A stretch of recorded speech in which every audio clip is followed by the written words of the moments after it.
I'm Dr. Rosalind and I'm the Chair of Asperger Leaders, which is an organisation that supports people with hidden disabilities in the workplace.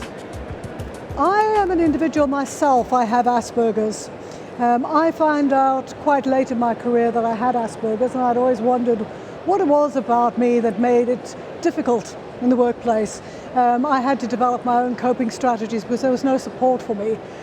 When I was finally diagnosed with Asperger's, I made the decision I wanted to help other people who are going through similar things as myself, because there is no support for people at our level. So I established Asperger Leaders.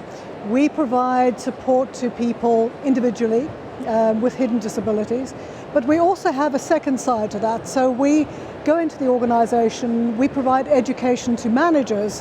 What are Asperger's, dyslexia, dyscalculia? What does it mean?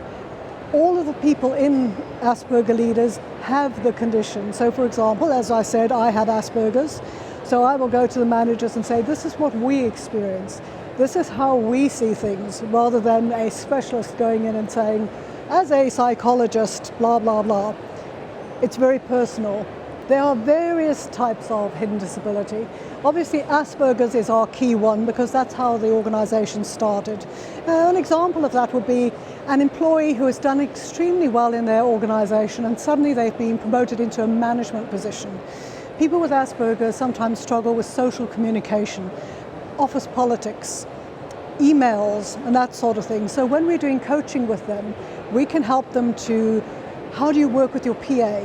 How do you actually phrase emails so that it's not seen as aggressive? How could you actually communicate in ways with your team that you haven't had to do before, and that sort of thing. And then also working with the managers to say, if you are having now a person coming in to work with you who has Asperger's, they will be processing information like this and like this and like this, which is different. But other types of hidden disability are dyslexia. For example, a lot of people have dyslexia. A lot of managers consider that their staff just are careless because they make spelling mistakes, etc. The same with dyscalculia, if I pronounce that right, and that's my disability, I can't pronounce things right, where people struggle with numbers. They see numbers the wrong way round. Very similar.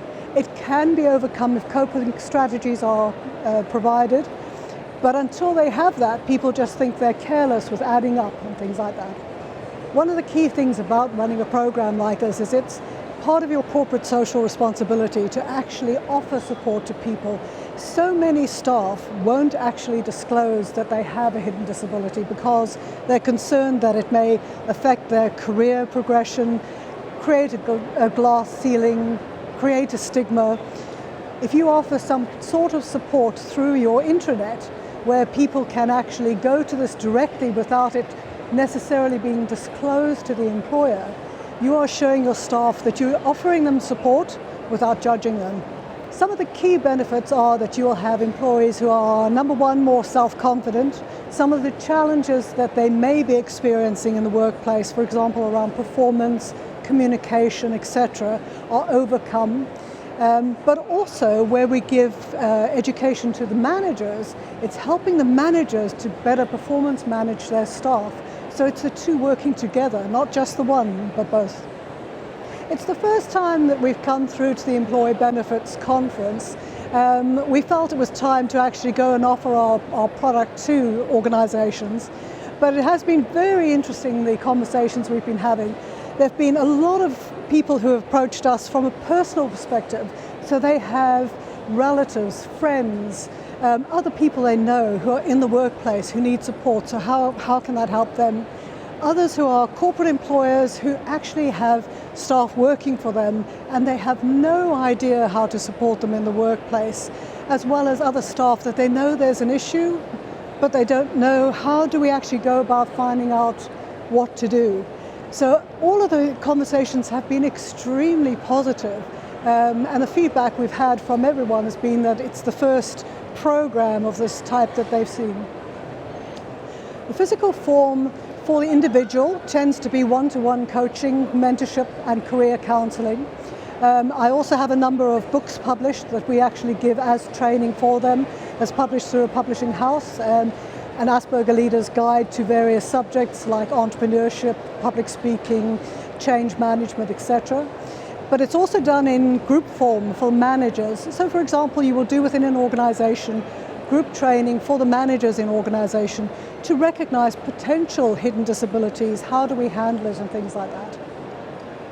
I think the key difference is that everyone within Asperger Leaders has the condition that they're helping people with.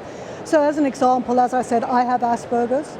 I am coaching people, mentoring people, etc., who have Asperger's. So when I work with them, they know I understand exactly what it is they're going through. We can talk on a different level. When I'm educating managers, it's not a case of saying, I have been trained to tell you that these people do this. I am saying, we experience things like this. Light to us look like this. An overload to me feels like this. And things like that. If you're interested, the next step is to have a look at our website. There are a lot of links on there as to some of the programs that we do and a lot of examples, but I'd also recommend contact us, give us a call, and we can organise to come and have a chat with you about your organisation's needs.